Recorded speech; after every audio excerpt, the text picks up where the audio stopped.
The Denver Nuggets were able to inject some life into their season with a win over Kyrie Irving and the Nets. Plus, should they keep Boogie Cousins? And all that and more on Locked On Nuggets. You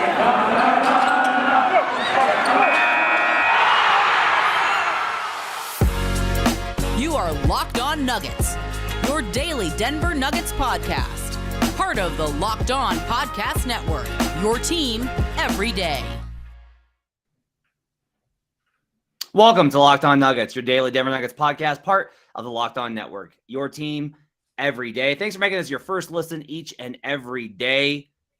We're free and we're available on all platforms. Glad to have you with us. My name is Matt Moore. I'm the senior NBA writer for the Action Network, joined as always by my colleague Adam Mara as director of content for DNVR, the DNVR.com. Today's episode is brought to you by Bet Online. Bet Online has you covered this season with more props, odds, and lines than ever before. Bet Online, where the game starts.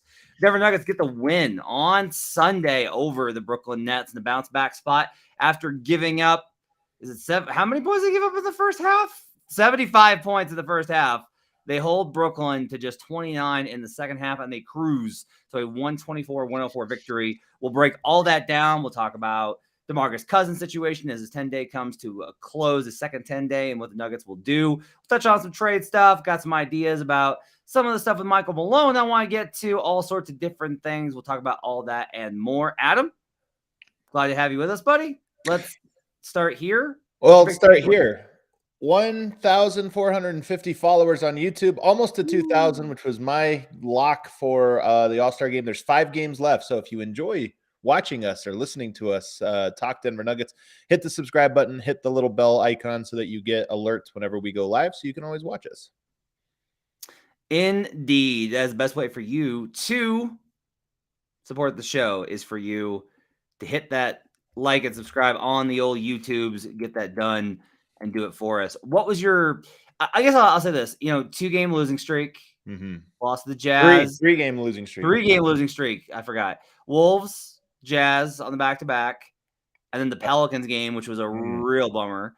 What were you expecting out of this game? And then what did you see from the Nuggets in this one? Yeah, this was a funny one because the Nets had lost 7 straight coming into this one. So to me, this was the game to find out who's down the worst, like who's really down bad. And at halftime, you kind of saw both. I mean, both coaches pregame said, we're focused on defense. This team's got to show me they're serious about defense.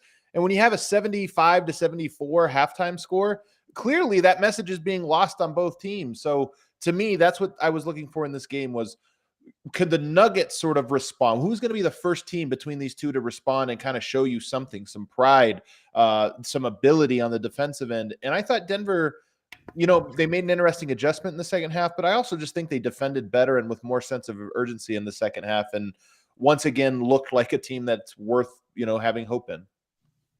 Yeah, for all those that there's a constant refrain that Malone never makes any adjustments whatsoever. He actually has a concrete adjustment that he made in this one, which we can talk about real quick. The Nets torched them in the first half, and in particular, Blake Griffin torched them in the first half. He was absolutely on fire. He has not shot the ball well at all this season, and yet Blake Griffin in the first half went 7 of 10 from the field and 5 of 6. 5 of 6 from 3-point range for 19 points. That's pretty rough when you start getting hit with those kind of outlier games. So this is part of it is I don't think the Nuggets played defense well in the first half. The Nets were also on fire in that first half. Well, the matchup he's referring to also, here's the thing, like Blake Griffin is not going to make 5 of 6 very often. But he is going to make it more often when you allow him to be comfortable in those pick and pops, and that's what Denver was doing. A little bit by design, right? They were like, okay, not a shooter, we're going to dare you. But also just like Jokic did run out at him once or twice, and he got around Jokic to the basket. So it was one of those things where I think he was able to get set and in rhythm. And while it's an outlier, it is also the result of Denver's defense. When they were able to change it up, then, of course, Brooklyn didn't really have a counter because Brooklyn's so shorthanded right now that they don't have a ton of options. But I do think it's at least notable that a team that was able to do that, play that pick and pop game, put Jokic in a position where he was unable to defend successfully, at least for a half. Teams that might also be able to do that, maybe Dallas. Maybe Golden State. I don't know. So it's just something to file away for. Oh, okay. Brooklyn, who's been struggling, was able to get anything they wanted doing a specific thing. Denver made them do something else and they couldn't. Yeah, Blake Griffin in the second half went 0 of 2 for 0 points and a -22. Patty Mills goes 2 of 6. He cools off as well. And then Kyrie Irving, 3 of 12 in the second half for 8 points and a -17. Joker's third quarter was not the most dominant because we've had just like these stretches that we've seen from him that are like the Clippers game or whatever else. But that third quarter was an absolute clinic by Joker. Second quarter too. I think it was actually a second quarter and third quarter combo where he really, just shined. I'm looking at the numbers here. In the second quarter, he went 6 of 6 for 14 points and 4 assists. In the third quarter, 4 of 6 for 9 points and 1 assist. So those two quarters combined, what is that? 10 of 12 from the field for 23 points. Just he's very comfortable. And I will say, Aaron Gordon was my other big standout tonight. Having players that can finish plays for Jokic is so big, and I think Aaron Gordon is an A+ one of those, who, by the way, is getting better. Tonight, we saw Aaron Gordon do, he's been doing this for a while. I tweeted it out, but he's been doing Jokic things, like one-handed catches and finishes. Tonight, he had a double spin move in the post. Aaron Gordon, to me, is I think he is obviously unlucky that he got drafted by Orlando, but what I mean by that specifically is I think he's a player whose game elevates when he's in, the tougher he's in. He's a sponge. He learns a lot. Right now, he's playing elevated basketball, and he's learning more steeply than most players as he goes, because I just think he's kind of got a sponge brain to him. Yeah, it's been cool to see that. When you were pointing that move out in game, I thought it was really cool just to notice that he's kind of absorbed those type of things. Will Barton had a better game than I thought he did. I thought he had a really good second half. I thought he was good in the second half. He finishes this game with 21 points, 7 of 12 shooting, plus 27, 6 boards, 4 assists for Barton. Yeah. So he had a much better half or game really than I thought he did. His second half performance was really strong though. So you have a really good performance from the starters who overwhelm them in the third quarter, kind of get things back under control. And then, you had the bad first stint from the bench, and the second half is much better. And so they kind of stabilize and get things enough under control. And again, that's all you really need. Second half, Zeke Naji still winds up a -4 and Bones Hyland is a -5, but you're not a -15. And that's really all you got to do. Yeah. Yeah. There's no question. It is your theory is so funny with that, because you do look at the numbers and you're like, well, they weren't that good. Bones was a -10, Zeke a -9, Boogie had a -7. They weren't that good, but you're right. They weren't disastrous either. And even when they were disastrous in that first half, it was still within striking distance. But, tonight, you got contributions. More importantly, the starters weren't just the Jokic show tonight. You got Barton, you got Gordon playing well. Even Monte Morris had a solid game. So when you get several guys playing well, that first unit isn't just a plus 12 themselves. They're a plus 27, 29, 30. All those guys high upper 20s in the positive, and that's why it was a blowout. Let's take a break. We'll come back and we can hit on the decision to stick with Bones tonight and what that means. What we look at the bench as going into the trade deadline week with Facu Campazzo kind of out of the rotation and what that means. I want to talk about some stuff with Michael Malone and his comments pregame, and we'll talk about all that and a little bit more when we come back on Locked On Nuggets. But first, I need to tell you about Built Bar, because Built Bar is amazing. It's the time of the year when everyone's giving up on their New Year's resolutions, but you don't have to this year if you stick with Built Bar, because it doesn't have to feel so hard. It's easy. Have you tried the Puffs? If you haven't, you're missing out on one of Built Bar's best tasting bars. Puffs are the first ever protein infused marshmallow. They're fluffy, they're marshmallowy, and they're not just a protein bar, they're a treat, and they're covered in 100% real chocolate. Puffs are a fan favorite with some incredible flavors like yummy cinnamon churro, coconut marshmallow, banana cream pie. All of them so good. They are all going to be your new favorites. All Built Bars are covered in 100% real chocolate. Yes, the Puffs included 100% real chocolate. They're all low calorie, high protein. Replace your candy bars with those because they're better. A typical candy bar can be anywhere from 200 to 300 calories, but Built Bars contain only 130 calories, along with 4 grams of sugar, just 4 net carbs, and up to 17 grams of protein. Mint brownie, coconut almond, all new for this month. White chocolate cookies and cream. They're all delicious, and new flavors are coming out all the time. If they think a flavor might be good, they'll make it, and it'll be delicious and be good for you. Make sure to check out built.com for more. That's built.com for Built Bar. We'll be right back on Locked On Nuggets.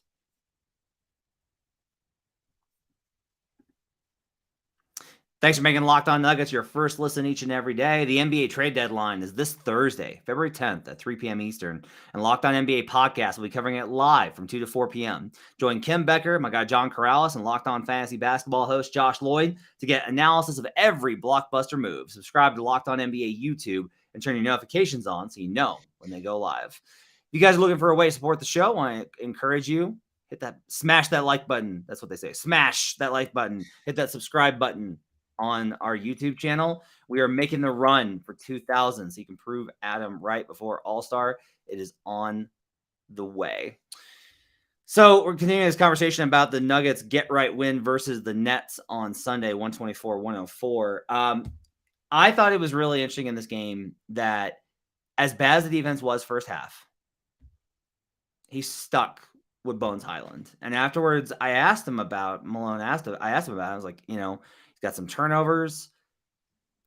What led to the decision to kind of stick with him despite of those? And he said all the right things, which is interesting. But like he talked about it. He was like, he's a rookie. I have to let him make these mistakes. He went back and talked about how, in the beginning with Nikola and Gary and Jamal, like we didn't have the expectations that we did. So I could let them play through it. And with Bones, I have to have that trust in him. And he mentioned that Bones plays hard all the time, and that gives him the confidence to stick with him. I thought it was interesting, Adam, that he stuck with Bones in this game, which is what people have wanted, right? Like everyone's wanted to stick with him despite mistakes. And I wouldn't say that like Bones turned it around. He had a couple buckets. Second half was a little bit better, but Bones had a bad game today, but he still got the same rotation of minutes. Yeah, he did stick with him. I don't know if I'm buying Michael Malone's reasoning, though. Like, well, he played hard, and anytime if you play hard, I'll stick with you. I think it had more to do with the fact that the Nuggets were up 25 points. I think that helped out a lot. Sure. So if there was a closer game, I have a hunch that Bones would have had a much tighter leash. And, maybe rightfully so, just when you talk about if this was a closer game, was Bones, did he play well enough that you had confidence to stick with him? Maybe not. It was really bad in that first half. But it was really bad. This is part of, I don't think Nikola thinks this way. But I do think he should think this way, that like, hey, on nights like tonight, if you have an opportunity to put a team away early, you should do that because it's good for your young players to get to play with less pressure than, 4-point lead, don't blow this for us. No, hand him a 20-point lead. So tonight he wasn't good. But again, I have this theory. The Nuggets need to survive like 50 bad Bones games. They're probably 10 bad Bones games in. They've got 40 more bad Bones games they have to get through. And when you can't just keep delaying them. Like tonight, you get to check one off. You get to boom, there it is. We got it. So it's good when you can hand them a cushion like this. So it sort of like negates the fact that you're going to have to survive those minutes. The Nuggets were +2 when Jokic left after the first quarter. Jokic had shot the ball 3 times. And then he comes out and he really looks for his shot more. I want to ask you if you saw something or if it was like, did you see that it was from Jokic or it was the way that they were covering him? Like, what did you see that got Jokic past the patience that he's been showing in previous games in terms of his shots early? I mean, there's no question that in the late second quarter, like towards the end of the half, that something happened where he's just like, they can't stop. He got in such a rhythm. I mean, I think he had only missed 1 shot in the first half. So he just, I think, got confident and got in his rhythm. But equally as important to that, the ball got popping. 37 assists tonight. That's a lot. I mean, that's probably a top 10 assist total of the Jokic era. And think about it, there's been some nights when they've had some big assist totals, including earlier this year against Milwaukee, 39. So tonight, I just thought the team collectively passed the ball really well. Barton, Aaron Gordon, Monte Morris all passed the ball really well. And when that happens, he's a very good finisher. He's a very good recipient of that. We are now, I don't know how many games we are into this, but Facu Campazzo has been out of the rotation for, I want to say 7 games. Does that sound about right? Something like that. I think it's more like 6 or something. Yeah. I think it's 6 actually. Because I think they were 2 and 3. What are your thoughts on how it's going and like this decision and what the benches look like, which has not always been good. Obviously, the Minnesota game was really bad. But what are your thoughts with the adjustment of Campazzo removed? So I'm pretty steadfast in my opinion about Facu, and that is that I think he can be serviceable if you have a rim roller with some spacing. The Nuggets don't have that, so I just don't think I don't think it's going to work. I don't think there's a sense in playing him. Would they have won the Pelicans game if he played, and not Bones? Maybe, I don't know, but probably not. To me, it's more about Bones is not going to be the answer. It's not like there's a right or wrong answer. Bones is going to have these bad games, but I do think that long-term Bones fits. And I do think that given the personnel, Bones fits a little bit better. So again, tonight they had to survive a bad Bones game, but I still think it's the right decision. And with Facu, I don't think there's a spot for him in this configuration that the Nuggets have. And I would not be surprised, by the way, if he was traded in the next couple days. Had to survive not only a bad Bones game, but Brim Forbes wasn't great either. 4 of 9 from the field. Just one turnover, but some questionable decisions. Had a few good passes, but only 1 3 made for Bryn. So, like, that not a great stint from that backcourt combination. And I think it's interesting, though, that they're giving Jokic, because you talk about it's not just starters and bench, the stagger, and it's not a lot of minutes, but it's 2 or 3. Bones, Bryn, and Zeke Naji, and with Aaron Gordon and Jokic, that's sort of the staggered lineup, and I really like it. That's a lot of spacing. It hasn't quite popped off yet, but I am curious if that's the like trio that staggers and plays those minutes. I like it. One, I want Bones to get reps with Jokic. I think it makes it easier for Bones because obviously Jokic makes everybody better, but also that floor spacing for Jokic. I just think that that's going to be a real power punch for the Nuggets down the stretch. If the Nuggets were to make a move in the next couple of days to add a rim rolling center on the bench, would you want to see Campazzo reinserted back into the rotation to see if that would work better? Yes, especially if that rim roller was a rim protector as well, because then I think it allows you to play him alongside a Bryn Forbes, alongside a Zeke Naji, and maybe even alongside a Bones Hyland as well, in this 3-guard configuration, or even if it's Davon Reed. To me, that makes a lot of sense. So I think Facu, if you somehow got a rim roller above the rim roller threat, and you could play that spacing, I actually think Facu would be good. I don't know if Denver is thinking that far ahead of like, if we move all these pieces, then it makes sense here. I don't know if they're thinking that way, because I think they're probably even thinking more long-term there. But if somehow they got a rim roller like that, yep, I think Facu could actually shine with that group. Yeah. I'm not with you on that, and that's okay. We don't need to get into like my thoughts on it. I don't agree on that end, but it's entirely possible. Could definitely change. I looked it up. So last year, Facu played about the same amount of minutes last season with either JaVale McGee or Isaiah Hartenstein as he has with Jokic this season. So we used his numbers with Jokic this year, and it's like a -5 or 6 or whatever. Last year it was a +8.5, I think, with one of those two guys. Now, again, those are small sample size. I don't know what to make of it, but it is at least something that you have to like factor in and weigh alongside all of the numbers when we look at Facu. So I asked Malone a little bit today pregame about how to get the team to play with urgency, or more specifically, I asked him what gets professional players to play with urgency. Because I don't know, and this is going to be frustrating, I think, for people, because ultimately, like, you think that how hard a team plays falls on a coach. I don't know about that. It's complicated. That's what most people think. I think, are there instances where I think a coach does a good job of motivating? For sure. Right. We have like a million examples of that. Right. And I don't even think it's night to night. I think that's more of a like in aggregate. Like if a team is not playing hard consistently, maybe there's something going on there that's like, hey, what can the coach do to get them? But on like the team just didn't have it on a Tuesday night. Like, no, man, I think that's a player thing. Right.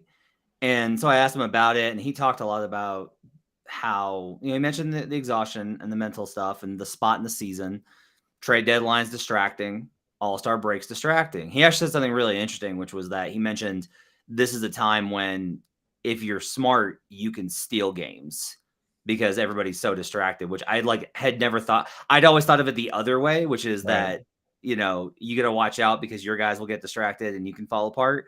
But the idea of hey, if you just if you focus in this next 2 weeks, you're going to catch a lot of teams off guard. I thought that was interesting. And then post game, Malone talked about how he said, he's like, look, we're sick of each other. We've been around each other for 5 months. We're tired of it. And, I've seen these guys more than I've seen my own family. And I just took little note of that. And he mentioned also about how he's fine being the bad guy in terms of accountability, right? He's just 17 players may hate me, all these type of things. And I'm not drawing broad conclusions from it because I think that you have to. This is one of the essential problems, I think, with not being in the locker room, that we are because we are still just doing press conferences after the game.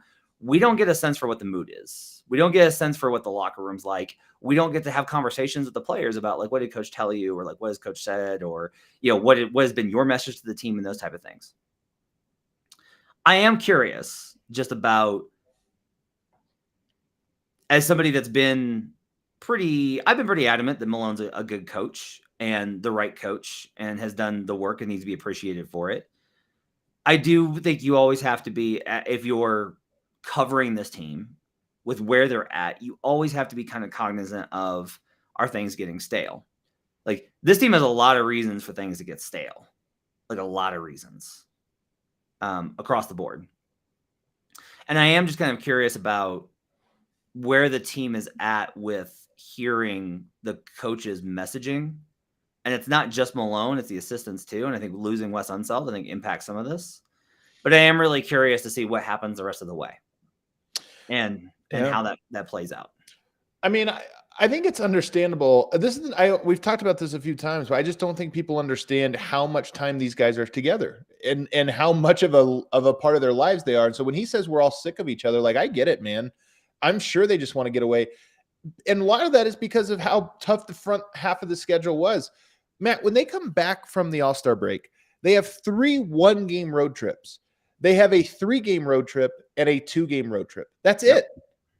What that means is they're actually going to be home and with their families and with the people that help create that buffer a lot, an awful lot. And I don't think people quite understand or appreciate. I'm not saying that means it's going to translate to wins, but I do think it's going to translate to the just the rejuvenation of feeling. So you're not so tense all the time and you're not so annoyed with everybody all the time. So I totally get it. And I think some relief is on the way in that way. Let's take a break. We'll come back and we'll talk about DeMarcus Cousins' situation and his post-game comments, which I thought were insightful and revealing. And then we'll talk a little bit about the trade deadline as well when we continue on Locked On Nuggets. But first, I want to tell you about BetOnline. BetOnline has you covered this season with more props, odds, and lines than ever before as football continues its march through the playoffs right to the big game coming up on Sunday. BetOnline.net remains the best spot for all your sports scores, podcasts, and news this season. Not just football, BetOnline has up-to-the-minute info on pro and college hoops, NHL, boxing, UFC, along with live real-time updates of current games. Don't wait to take advantage of all the new, amazing offers available for the 2022 season. BetOnline, where the game starts. We'll be right back on Locked On Nuggets. Thanks for making Locked On Nuggets your first listen every day. Now make your second listen Locked On Bets, your daily one-stop shop for all your gambling needs. Locked On Bets, hosted by your boy Q with expert analysis and insight from Lee Sterling. It's free and available wherever you get podcasts. Final segment here on Locked On Nuggets with Adam Morris. I'm Matt Moore. Thanks for joining us, and thanks for hitting that like and subscribe button on the YouTubes as the march to 2K continues. Adam, DeMarcus Cousins' 10-day ended tonight. It is the last day of him with this team. It's been interesting to see what the kind of takes have been about whether or not he'll be back. There was, Singer was on top of it. For those who don't know, Singer takes the lead on post-game questioning because he's the beat writer, and that's what beat writers do for the post. So Mike takes the forefront on that. And Mike was asking a lot about, are they going to, do they want him back? And Michael Malone kind of made it clear he does want him back. Harrison, who has his pulse on these things, made it sound like it's not necessarily as much of a foregone conclusion, or that you shouldn't think of it as such. with DeMarcus Cousins' 10-day coming to a close, what are your thoughts on his stint with the Nuggets? What have we learned? And should the Nuggets re-sign DeMarcus Cousins? He's clearly had an impact on the team just in terms of being a paint presence. Like, I think it's undeniable that just having a true center and a big body makes a difference. Tonight, he drew 2 fouls in a row in that third quarter or fourth quarter early on. That led to the Nuggets being in the bonus that I think made a sneaky big impact on the Nuggets being able to slam the door shut once the starters came back in. So he's had a big impact on this team. The question, though, is it because any big will make a presence? Is it because DeMarcus Cousins specifically and the talents he brings will make a presence? And then the other question is just how healthy can he be? I mean, he's had as many DMPs since joining Denver as he's had actual games. And of course, Denver needs a consistent sort of rotation and a guy they can rely on. So to me, I am more of the opinion that if Denver feels like they can get another center, maybe one that's a little healthier, then I think maybe that would be a guy to go for. I don't think it has to be DeMarcus Cousins. If they don't feel like they can do that, then I would feel good taking DeMarcus Cousins for the rest of the season. That's just a question. I don't think that they can go with Nosa. I don't think it's one of those things where it's like, well, it's just as good as what we had before. I think that's clearly not the case. Yeah, I look at more of Cousins' impact, and I do think the bench was overall better, at least looked better when he was out there because they had a bigger body and a bigger presence.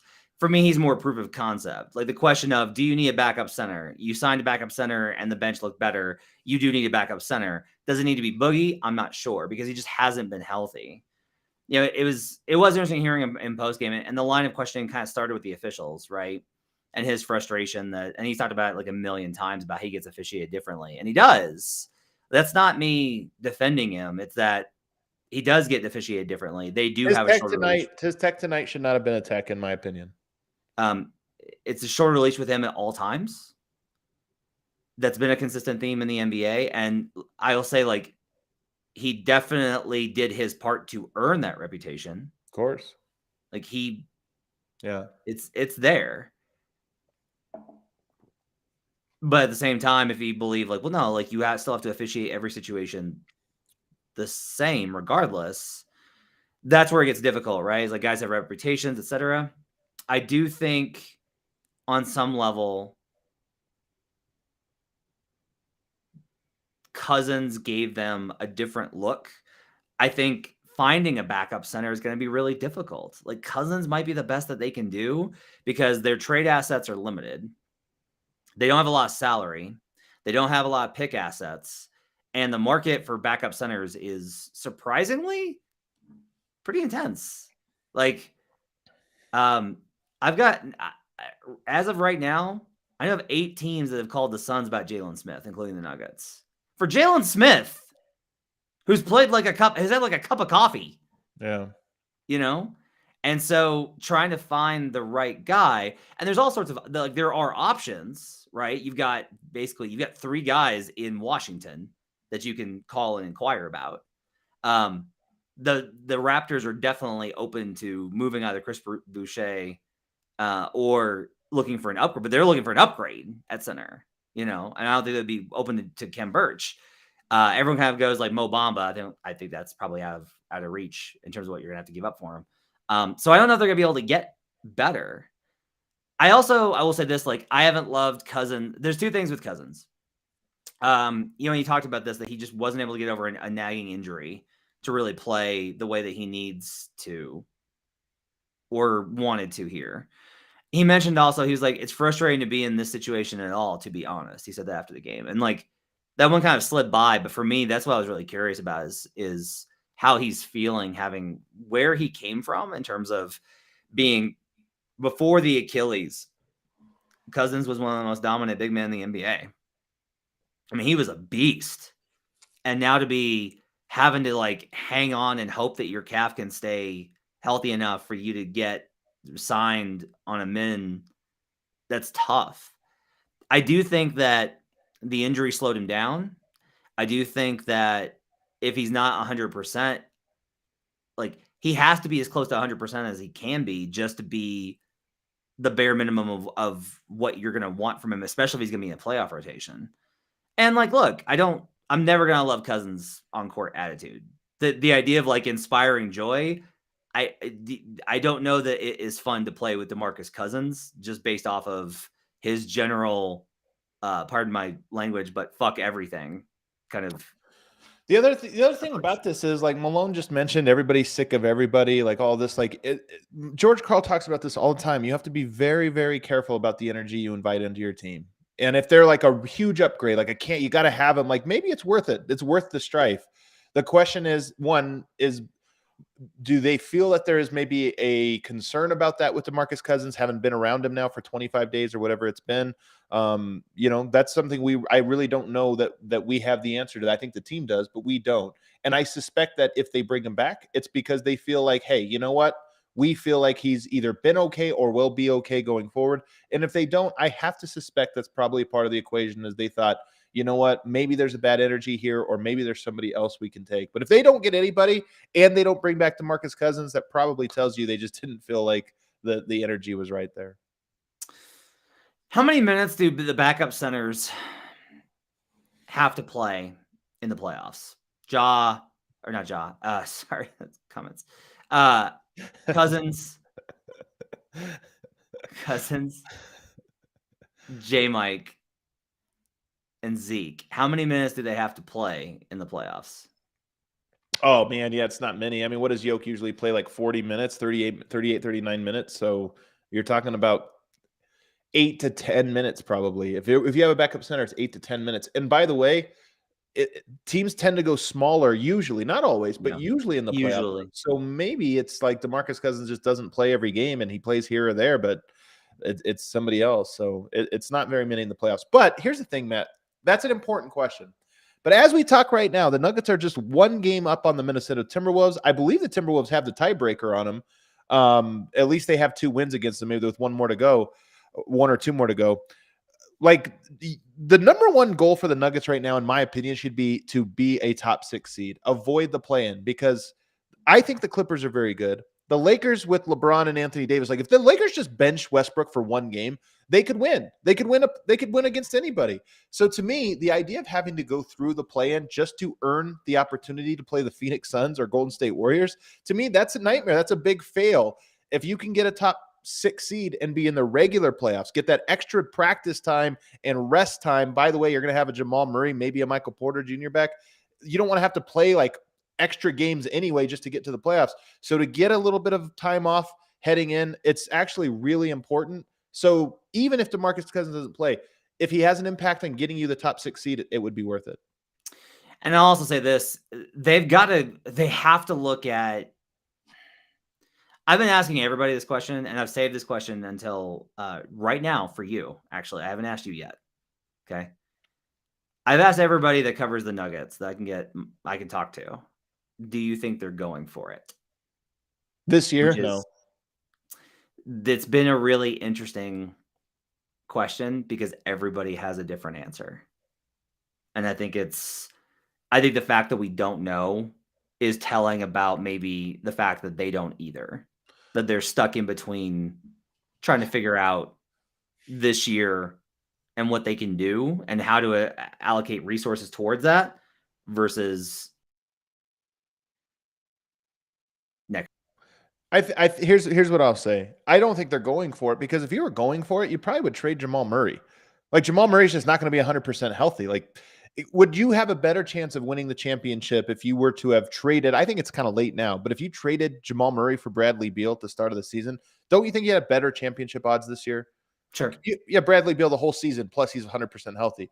So the answer is no. Like, you have agreed to suffer through not having Murray for most of the season and then probably having a hobbled Murray the way back. But the one thing I will say is, when you talk about cashing and pushing your chips all in, I do think next year warrants it, assuming everybody is healthy. And what I mean by that is, if you got to a point next year where you really liked your team and you thought we have a chance, our hat's in the ring, this or that, if you could trade a Bones Hyland, a Zeke Naji, and future first-round picks for a player that's like, okay, he's going to be a top 6 player, I actually think you do that at that point. And it might actually really handicap your long-term future, the next 3, 4, 5 seasons. But Denver, to me, next year, they're healthy, like top 4 players are really good. And if you could add 1 or 2 more, those are the guys that really matter. And Denver might have to do it next year in a way that would surprise people. I think they still had hopes that this would be a year they could do that, and then they got hit with MPJ and Dozier, and then everything else. Of course. I think that's kind of it. Is like, I think that's the reason they didn't sign a backup point guard, right? Because if you had gone into the season with the idea of like, well, this season's whatever, you probably sign another guard just because you're like, well, we're not, we don't want to even have to worry about Jamal, right?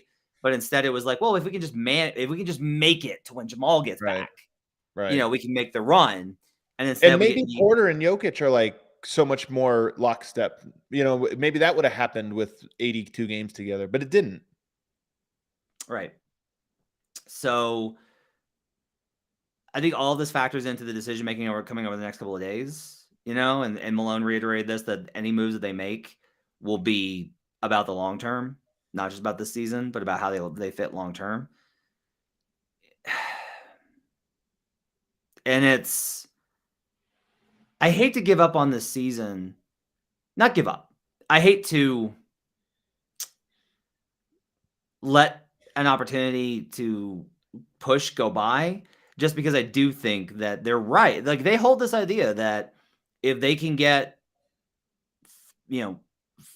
4 of the core 5 back together, that they can make a run.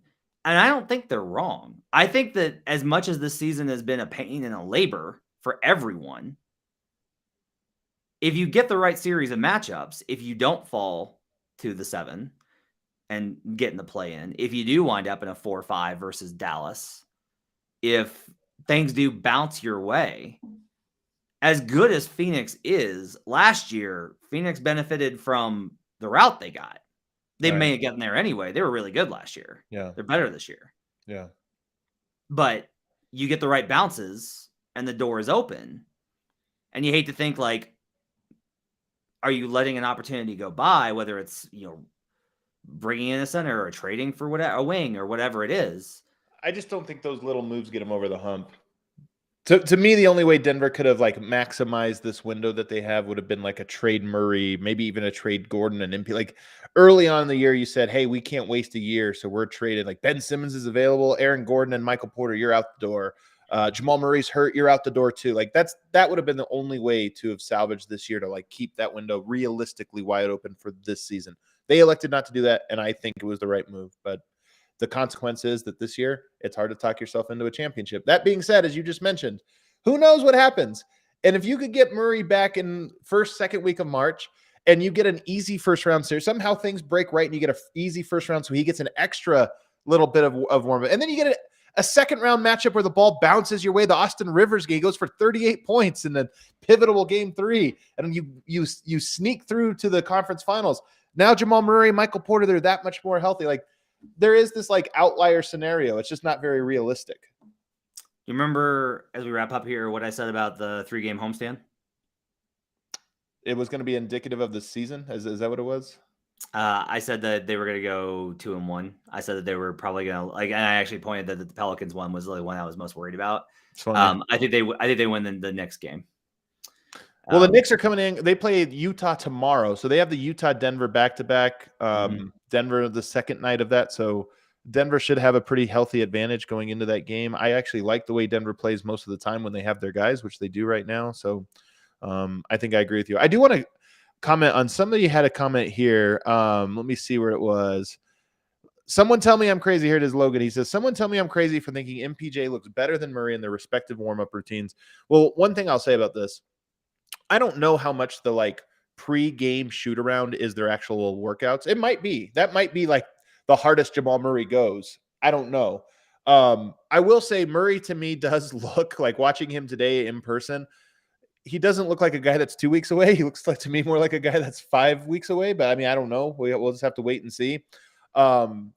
So I don't think you're crazy in feeling that way. With Michael Porter, though, I do think the team is probably likely to be even more cautious because his injury is more enigmatic. Whereas Murray's, I think there's like very well-known checklists you kind of go through, and it's like, yeah, how are you doing this? Can you do this thing? Can you do that? All right, go on out there. If you missed the Friday night show, I did sadly have to update the timeline on Murray. He missed some time when he was in health and safety protocols, and that pushed back his timeline. Adam mentioned he looks now. I'll also say, like, I think I just don't know. Like, I think a lot of this stuff is stuff that we don't really know, and the Nuggets are just never. Totally. What's I will say this is frustrating is the Nuggets are so paranoid about putting pressure on him that you can't get like, I can't get like, hey, when's he scheduled to start 5-on-5, like 3-on-3? Like when's that going to start? Like you can't get it. So let me ask you this. Usually a player will go down to the G League for a game or two to get conditioning and to play. When are you predicting? And that's not necessarily like then he comes right up and plays. Like Clay went down a month early and then came back before he actually even played for the Warriors. When do you think we get the Jamal Murray is going to the Grand Rapids Gold? Last week of February, I would expect. That's what I think. Okay. We get that. We get, hey, he's been assigned, and then all of a sudden there'll be like, we'll have content for days. And that will be it's gonna be the most watched Grand Rapids Gold game in history. Yeah. Jamal Murray scores 70 in Grand Rapids Gold debut. He's gonna be just chomping at the bit. It's gonna be interesting to see. I do think he probably has to lose some weight too, like which is to be expected. But just looking at him, he looks to me like he has like 5 or 10 pounds to drop as he ramps up. You have anything else before we go? I think that's it. All right. Let's go wrap it up for Locked On Nuggets. Thanks for joining us, everybody. Really appreciate you guys hopping on, everybody in the comments. It's a fun time. So you guys should definitely subscribe to YouTube, hit that subscribe button, turn on notifications. And that way you can join us in the show, as it's always so much fun here in the comments. We will be back tomorrow night with another episode, talking more about the week. We'll cover more, get you set for the next game, talk about the upcoming road trip, trade deadline, all sorts of stuff to cover you. We'll have you checked all week here on Locked On Nuggets. Thanks for joining.